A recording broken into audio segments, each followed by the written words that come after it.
Hi, in this video we're going to take a detailed look at song mode in MPC. In my opinion, song mode is a really great feature of MPC, although it does have some limitations which have led it to be criticised by various MPC users over the years in Facebook groups and various forums. But that basic feature set is nothing to worry about. It does exactly what it should do, and that's arrange your sequences. So it'll only ever be as good as the sequences that you program into it. I'm going to address some of those limitations in this video, and let's first of all take a look at the first way that we can use song mode. So there's two different ways that you can program songs in MPC. Let's take a look at the first one, which is by going directly to song mode itself. So to do that, we press and hold menu and we press pad 8. As you can see, pad 8 corresponds to the 8th icon, which is shown over towards the middle right of the screen. So press and hold menu and press pad 8, and that takes us to song mode. Now looking at the top left of the screen, you can see where it's got the song name. Now if we double tap on that, you can see that we've got a total of 32 possible songs. So we can make different arrangements of our sequences to see what's the best way to play them back. To the right of that, we can rename the song. So let's press the keyboard symbol and let's just rename this to song 1. Next to that, we've got SEQ. This stands for sequence, and this is a really important point to mention. If we press that, that now changes to GBL, which stands for global. This means that if we've got several sequences that are at different BPMs, so let's say sequence 1 is 85, sequence 2 is 120, sequence 3 is 160, song mode will ignore those BPMs for the different sequences and everything will be played back at 120 beats per minute. So let's uncheck that. So this brings me to one of the limitations of song mode. If you look at the bottom middle of the screen, you've got convert to sequence. Let's just press that. What convert to sequence does is we'll convert this song arrangement to a new self-contained sequence. Now, sequences in MPC can be at different tempos. So when you're outside of song mode, you can have sequence 1 at 85, sequence 2 at 120, sequence 3 at 160 as an example.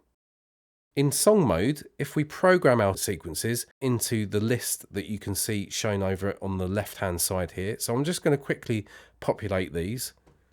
I'll show you how to do this in a minute. So as you can see, our three sequences are all at 120 beats per minute. But let's say, for example, sequence 1 was at 85, sequence 2 was 120, and sequence 3 was 160. If we now press play, those sequences would play back at their different tempos or BPMs and everything would be fine. However, if we use the convert to sequence function or facility, that will not work.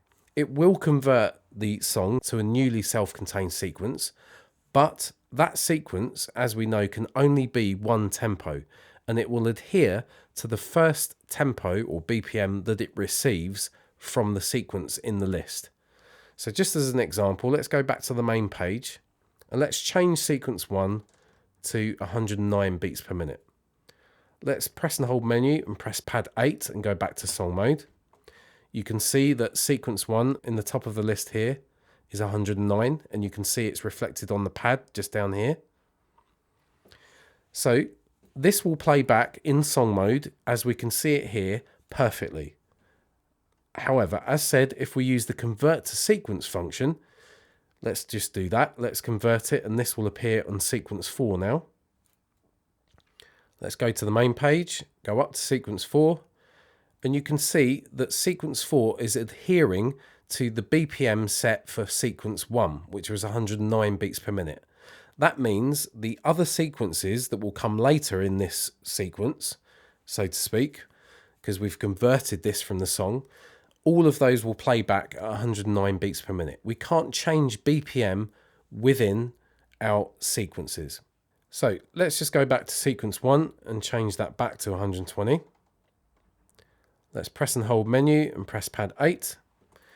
Now all of our sequences are at the same BPM. So as said, if you just want to play your song back and have all your sequences that are at different tempos play back as you want them to, it will do that. But convert to sequence will not do that. So the next limitation that we should talk about in song mode is a pretty big one, and it's something that I've discussed many times. As you know, when you're creating a sequence, you've got 128 total tracks, and on each of those tracks we can load a different type of program to accommodate different types of sounds. Now let's say in this project, sequence 1, we've assigned a drum program to track 1. And on track 2, we've got a plugin, and on track 3, we've got a key group program. If we do not maintain that same order for our tracks in every single sequence, again, convert to sequence won't work. It will work in song mode. This is something that's been updated, because previously, if you had sequence 1 with your drums on track 1, but then in sequence 2, you'd swapped out that particular program or that program type, song mode would play back and it would only again adhere to the first program that it sees on your particular tracks. So when you switch sequences and you've changed that order of the tracks and the programs that are assigned to them for your different sequences, it used to only adhere to the first track order that it sees. So let's say sequence 1, you had drums on 1, bass on 2, a piano on 3. It would maintain that through all of your sequences, even though the different sequences, as an example, sequence 2, might have a different order. And you'll think, why is it playing back all the wrong sounds? And that's because it won't do an internal program change.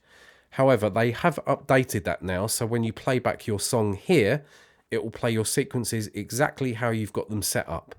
But again, convert to sequence is the one place where that will not happen. It won't change tempos for you, and it will also not update programs if you've swapped them out on different tracks for different sequences.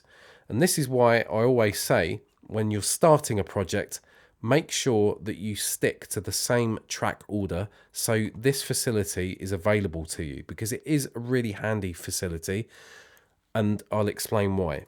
When you convert to sequence, your song, as you hear it here, will then be accessible outside of song mode as a longer self-contained sequence. And that means you can play your song back in the arrangement that you wanted, and you can now also edit your sounds and make your edits to your notes and change your track volumes, effects, everything.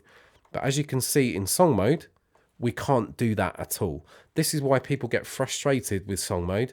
I don't personally, because I understand now how it works. It is literally to arrange your sequences, and like I said at the start of this video, it will only ever be as good as the sequences that you program into it. So let's get back to the other features in song mode. So looking at the top right of the screen, you can see we've got this mini locator menu, which is where we can jump to particular bars.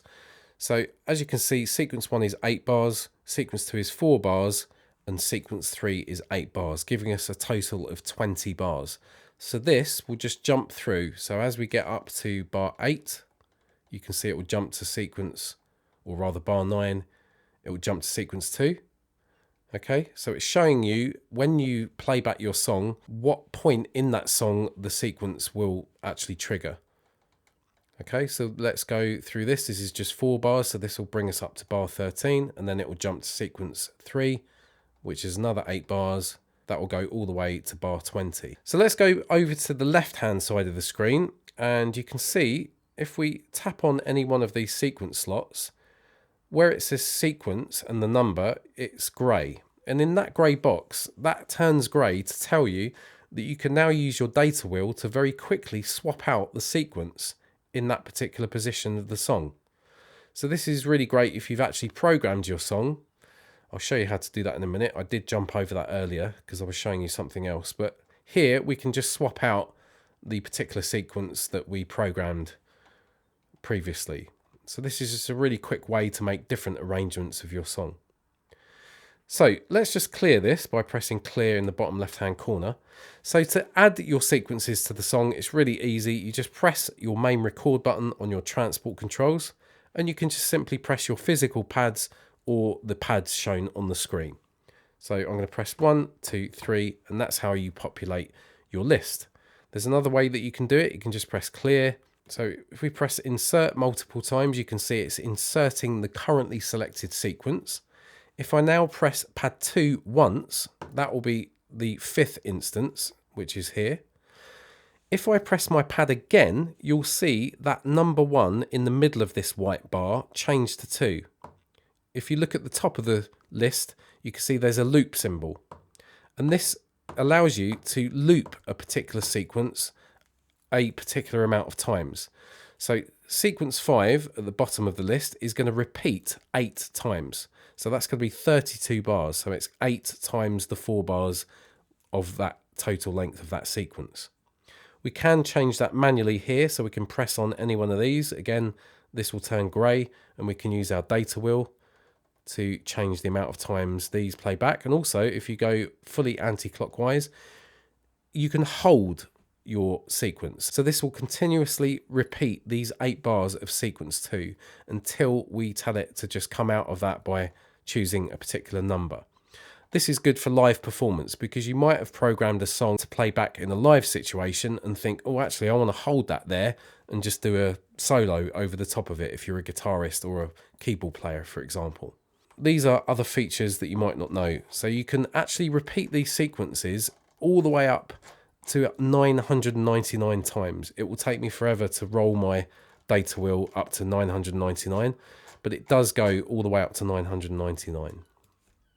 We can't change the BPM here, and we can't change the bars in this white bar that we can see on sequence 2 or 3, 4 and 5 or any of the sequences. So the only things that you can change here in this left hand side menu is the actual sequence, so it appears in a different position, and the amount of time that your sequences will loop, or if you want it to hold. We can delete a sequence, so we can press on a particular sequence and delete it from our arrangement. Obviously it doesn't delete the sequence itself, it just deletes it from the arrangement. So I've chosen 2, let's press delete, and that deletes that. Therefore we've just got sequence 1 and it will jump straight to sequence 3. We've covered convert to sequence. Next to that we've got export. So this is where we get an export menu similar to the one that's found when you're outside of song mode. So let's just take a look at that quickly. Let's press main and let's press menu and save. And you can see now that we've got audio mix down in the very bottom left hand corner here. So this menu is very similar to the one that you get in song mode, but they do have slightly different features. So let's go back to song mode and take a look at the features there. So let's press export. So in here we can choose the length of the actual song. So we would want it to start obviously on the first bar. Maybe you didn't want to do that. Maybe you want to actually export a part of the song a bit later on. So you can do that, and you can choose the end bar as well. We can also give it an audio tail. So let's say we've got some reverb or delay on a sound that occurs at the end of the sequence, and we want to capture that delay as audio so it doesn't just chop off abruptly. So we can give it an amount of time to capture that. Going down to here where we've got render source, it's going to render outs 1 and 2, or we can choose any of the other outputs that you might have available depending on if you've got an audio interface and you're using that feature. So the MPC can now connect to an audio interface and have its audio run by that external audio interface. So we can actually output from our submixes and any of these total of 32 possible outputs, but generally you would just be using outs 1 and 2. So separate programs, if we check that, you can see that stereo output becomes unchecked, and this will export all the separate programs that you might have in your different sequences. This is really important. If we do stereo output, we'll just get a simple left and right stereo audio file. If we do separate programs, it will give us multiple audio stems or audio files, which are obviously the length of the song that we've created, but it will only give us separate audio files if we're using separate programs. Our project might contain just one program, but you might have programmed different notes for that program on different tracks. but it will still only give you one file if you're only using one program. So it will only give you separate audio files if you're using multiple programs in your actual sequences or project. We can also choose to export the returns, and we can also save as a project preview. So this is like a preview file that will be exported, and then when you go to look in your browser, it can play that back for you to see what that song is. I never use that feature, but just to show you what that is. So let's just put this back to the default here. Down the bottom, we can choose different file formats. So the standard one would be WAV, but we can export as AIFF if you prefer. We can export as MP3, FLAC, or OGG Vorbis. And as I'm changing those, you can see the bit rate and bit depth is changing. So WAV, its bit depth, we can choose 8, 16, or 24 bits, or 32-bit floating point. For AIF, it's the same, 8, 16, 24, and 32-bit floating point. For MP3, it's different. It's now bit rate, and we can choose 128, 160, 192, and 320, which are the standard bit rates for MP3. And FLAC, again, it's bit depth, 16, 24, but that's limited now. We don't get 8, and we don't get 32-bit floating point. And for OGG Vorbis, again, we get bit rate similar to MP3. We get 128, 160, 192, and 320. We've also got sample rate here. So 44.1 is the lowest. We can go to 48, 88.2, and 96. And that's it. If you want to export your song there, you can just press export in the bottom corner. So that is song mode. There's another way that we can program our songs, and that's by using next sequence mode. So let's now press and hold menu and press next sequence, which you can see is just to the left of song, or press pad 7.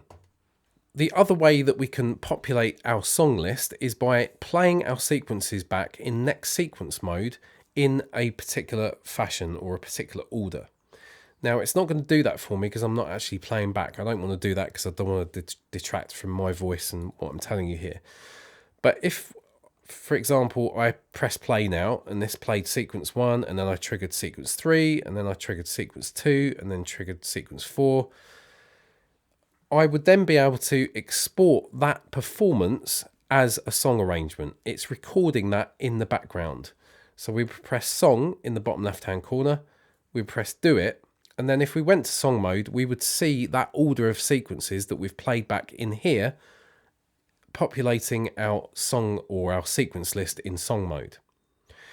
So just to remind you that any time that you come out of next sequence mode, it then clears that memory, not the song list memory, but the next sequence memory that's recording in the background. So again, press and hold menu, press pad 7. It's now going to let you start from afresh. So you might want to just do another sequence playback arrangement. So we might want to do sequence 1, sequence 10, sequence 8. If you press your pad bank buttons, you can jump up to further sequences up in the list, sequence 27, sequence 22. And MPC, as long as you're playing back the actual sequences, not like me, I'm just actually pressing the pads just to show you. But if you're actually playing back and triggering those sequences, it's recording that in the background, and then you can convert that or copy that to a new song. And then you won't have to populate your song list or your sequence list in song mode using that record method, which I showed you earlier on. So that's just another way of actually recording your songs.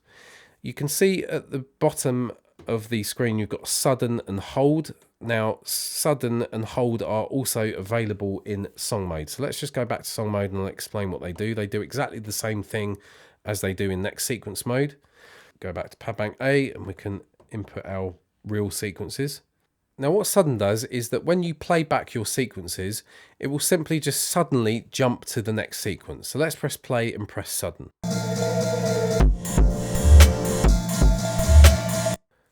Okay, so it just literally quickly jumps to the next sequence in the list order there. So the other feature is next. So let's press play again.